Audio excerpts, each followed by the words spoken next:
Gak manjat tali remo. Gak manjat tali remo anjay. Enggak mari. Lek next video. Manjat jejer. Nyo.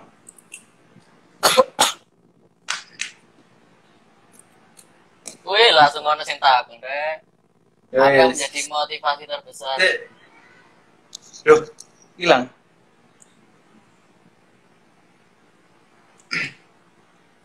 Apa yang menjadi motivasi terbesar kalian selama terjun di dunia tari dan susah senangnya apa? Gum. Gak ada moderator. Aku Agung sih sebagai tuan rumah. Motivasi terbesar apa ya? Seneng.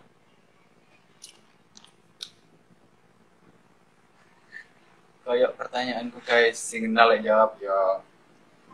Motivasi saya selama terjun di dunia kesenian itu karena suka dari lama. Dari kecil. Terus dari kecil. Mulai belajarnya sejak SMP, tapi sukanya sejak TK. Udah kenal, tapi mulai belajarnya SMP. Terus susah senangnya soalnya itu hidup di Surabaya itu susah, ngekos soalnya buat sekolah. Senengnya bisa kemana-mana, bisa ikutan banyak acara. Ayo kan yuk, ketutupan kan. Apa yang menjadi motivasi terbesar memulai masuk ke dunia seni itu aku sejak sekolah di SMKI Surabaya. Jadi yang menjadi motivasi terbesar itu kan ya dorongan. Yang pertama adalah dorongan dari kedua orang tua, support, terus bantuan dari teman-teman. Karena baru pertama kan, jadi peran teman sebagai guru juga, terus lalu guru-guru yang mengajar di SMK itu sangat berperan penting untuk proses berkesenianku. Jadi itu yang membuat aku termotivasi. Awalnya sih mencoba-coba. Jadi kan di Jawa itu ada istilah witing tresno jalaran saka kulino. Lalu susah senangnya apa? Ya susahnya ya tidak ada bakat dari kecil. Jadi harus memulai dari nol. Belajar satu demi satu, sanggar demi sanggar, rumah dari rumah, orang ke orang, dari web ke web. Tipe orang belajar itu kan ada banyak. Ada 3 tipe orang belajar itu kan. Yang pertama, dia belajar melalui visual. Yang kedua, dia belajar melalui auditori. Yang ketiga, orang belajar melalui kinestetik. Tipe belajarku masuk ke kinestetik. Seperti itu. Senangnya yuk. Alhamdulillah menikmati hasil dari sebuah jerih payah.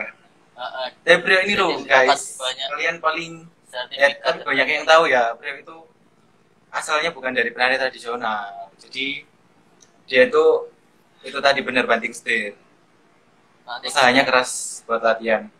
Jadi tari tradisional itu awalnya. Ya semua orang itu kan belajar, nggak ada orang yang pintar.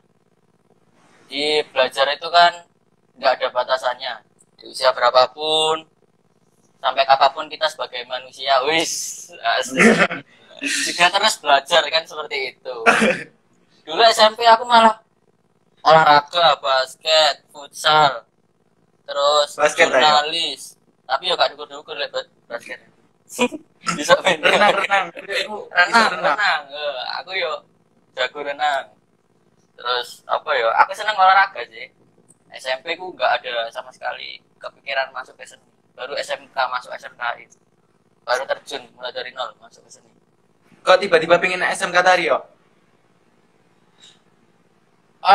Iki.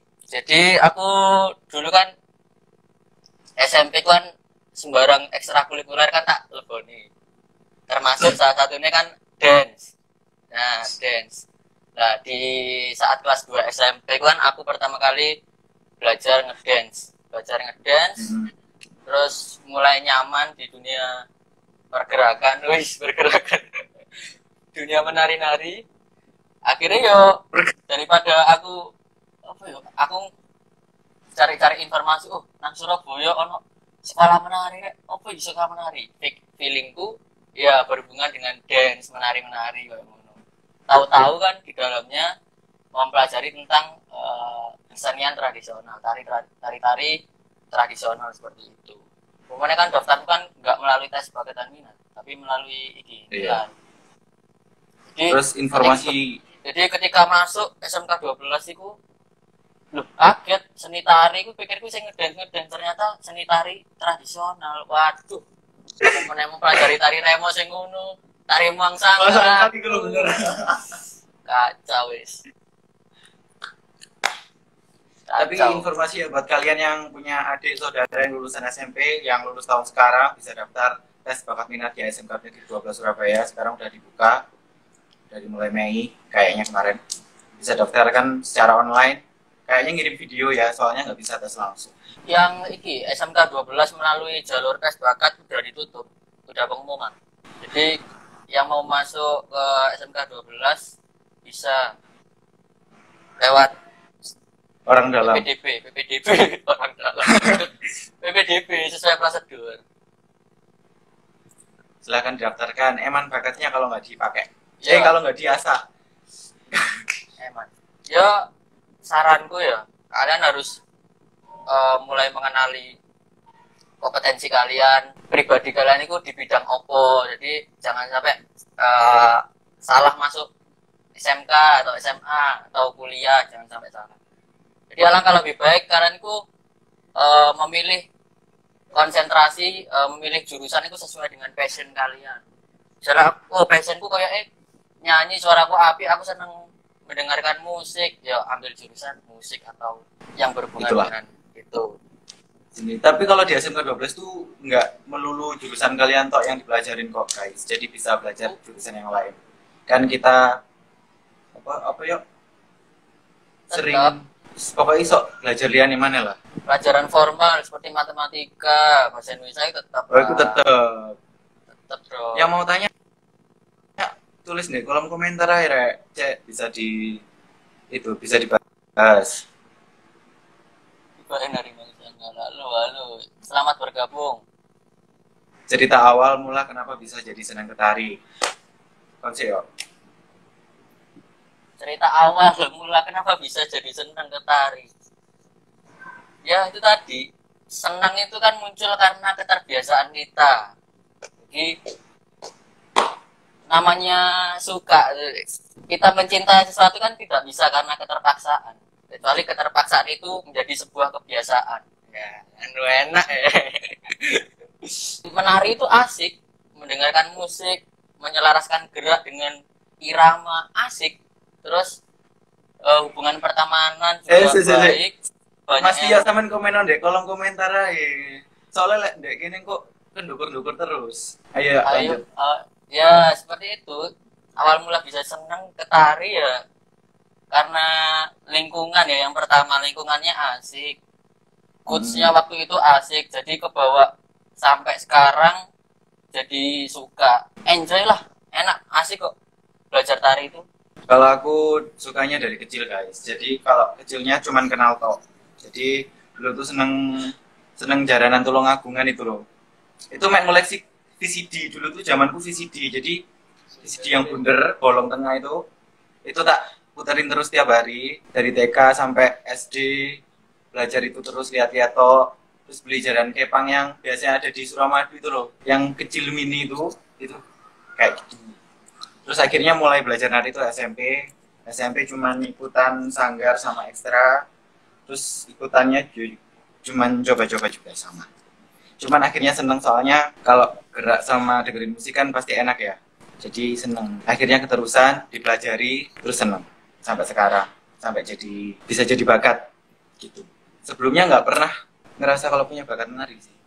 Cuman seneng aja awalnya. Semua orang itu unik.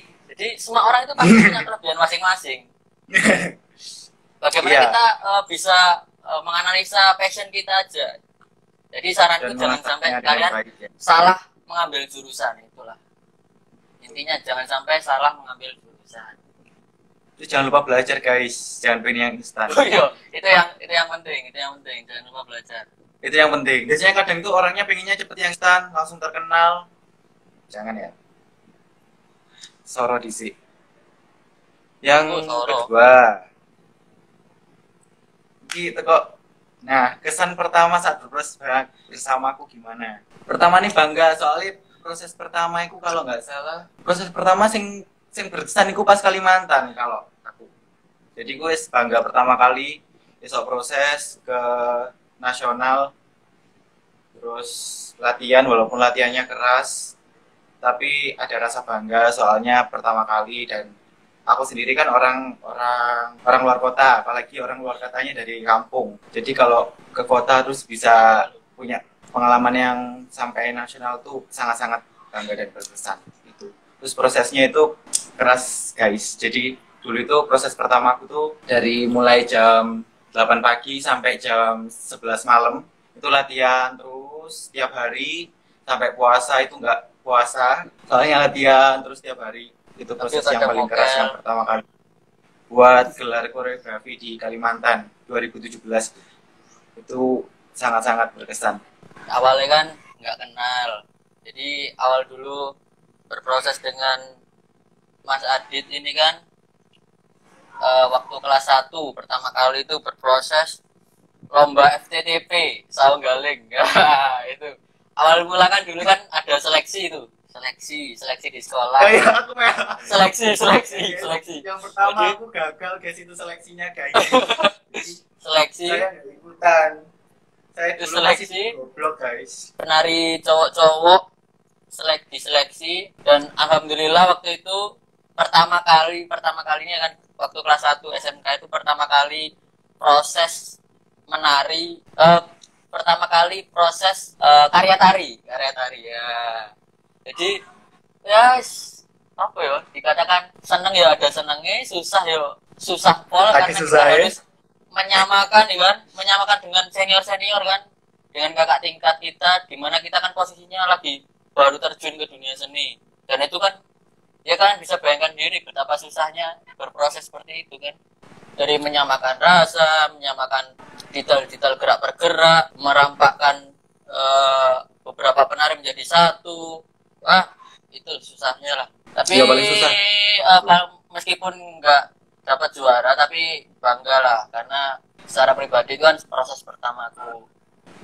Kesan proses sama aku suka dukanya banyak. Orangnya baik, orangnya maksudnya orangnya baik kalau pas nggak latihan, tapi pas latihan jahat guys, suka marah-marah. Soalnya kalau kadang kan kita misalnya berlima cowok-cowok gitu, berempat atau berlima, pasti kan dituntut gerakannya sama, terus rasanya sama, padahal kita nggak satu sama lain penarinya itu nggak terlalu deket kadang, terus baru kenal, terus ikatan rasanya juga belum kuat, tapi kita harus bisa menyamakan rasa, itu yang paling susah biar tampilan kita, tarian kita itu bagus, gerakannya kompak, terus kelihatan menarik lah. Soalnya rasanya kan jadi satu. Kalau misalnya kita berlima tapi kalau narinya sendiri-sendiri punya rasa sendiri sih kan nyanyi jelek.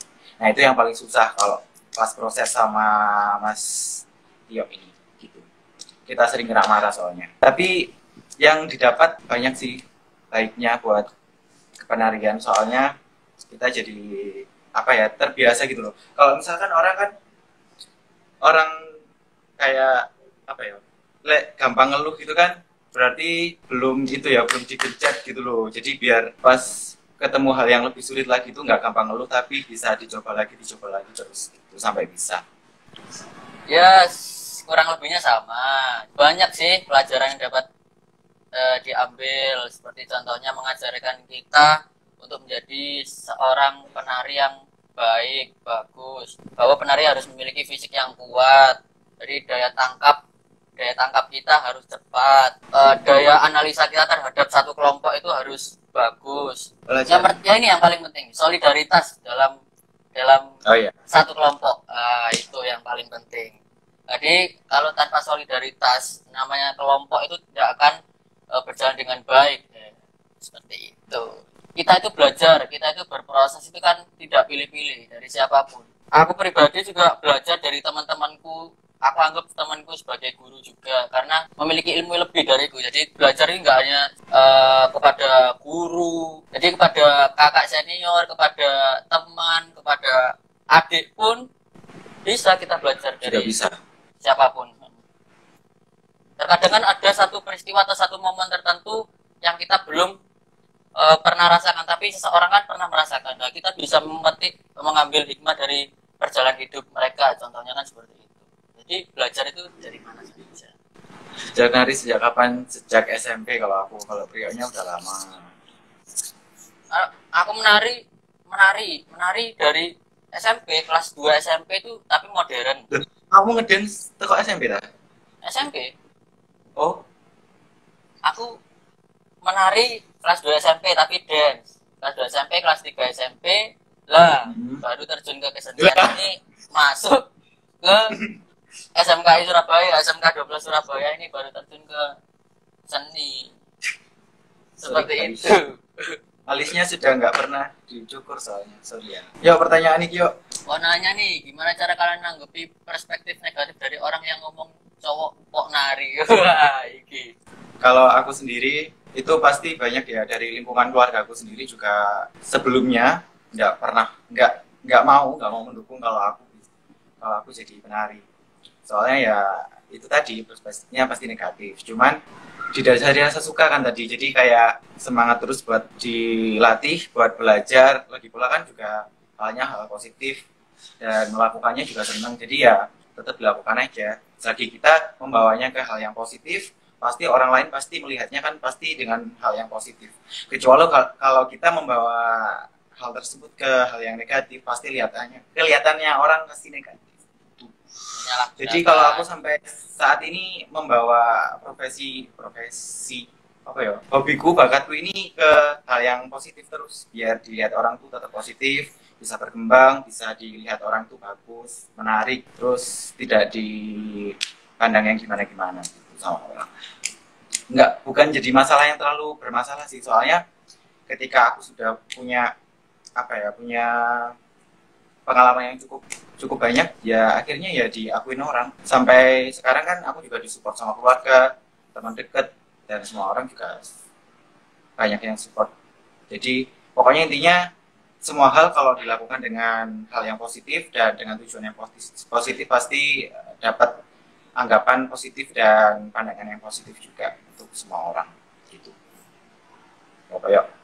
Kalau menurutku sih itu kan pandangan orang. Jadi orang awam itu kan biasanya kan nggak ngerti bahwa melestarikan kebudayaan itu kan sangat penting. Apapun genrenya dalam melestarikan seni tradisi itu kan bernilai positif. Jadi ya banggalah kalian cowok-cowok yang terjun di dunia seni pertunjukan, terutama di dunia tari. Jadi gimana ya, kita menyikapinya juga ya, aku pribadi sih biasa aja karena niat utama kita melestarikan kesenian tradisi itu kan agar tradisi itu tidak punah, tidak diklaim oleh negara lain kan, seperti itu. Ya, bagaimana cara kita sebagai seniman milenial merubah pandangan orang saja terkait dengan lo cowok kok nari, lo sekarang cowok nari, tarian seperti apa nih yang dibawakan oleh cowok kan, seperti itu. Kalau misalnya tari tradisional ya menurutku ya itu bagus sih, karena nguri-nguri kebudayaan itu kan jarang orang melakukan hal tersebut. Jadi menurutku bangga pada orang yang masih melestarikan seni tradisi. Nah, beda lagi kalau cowok kok nari K-pop lah. Itu ya yang perlu ditanyakan kan seperti itu. Mengapa orang lain menilai, loh cowok kok nari tradisi? Nah, itu salah. Nah, yang perlu ditanyakan kan, loh cowok kok nari K-pop lah, seperti itu yang perlu ditanyakan. Nah, sebenarnya bukan jadi masalah ya, soalnya bukan jadi masalah, bukan. Nggak jadi masalah sih. Sekarang pun juga banyak kayak seni tradisi atau budaya yang lokal, budaya asli Indonesia yang diangkat, yang kolaborasikan sama EDM atau sing modern-modern kan banyak. Jadi sekarang malah bisa berjalan beriringan. Jadi nggak perlu jadi masalah, nggak perlu dibikin malu atau dibikin gimana-gimana. Prospek ke depan di dunia tari apa? Prospekmu apa ya? Aja nge-game aja kon. Iya.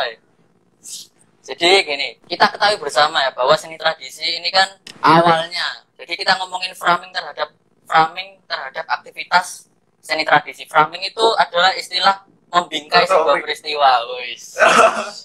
Jadi hampir seluruh seni tradisi di Indonesia itu kan adalah perpanjangan budaya primitif. Jadi budaya sing suwe banget yang bermula dari ritual adat dan kepercayaan dan lain sebagainya seperti itu. Nah, lambat tahun seni ini digunakan sebagai media pertunjukan kan seperti itu. Nah, bagaimana strategi kebudayaan ini? Kita sebagai seniman milenial untuk melestarikan kebudayaan. Sekarang kan kita berada di era revolusi 4.0. Ketika digitalisasi mendominasi kehidupan, asik. Generasi muda memiliki akselerasi yang luar biasa. Jadi kita dapat melestarikan tradisi ini dari mana saja, dari pintu mana saja kan terbuka lebar karena masuknya digitalisasi yang luar biasa ini. Ini kan merupakan satu keuntungan yang luar biasa yang patut kita syukuri.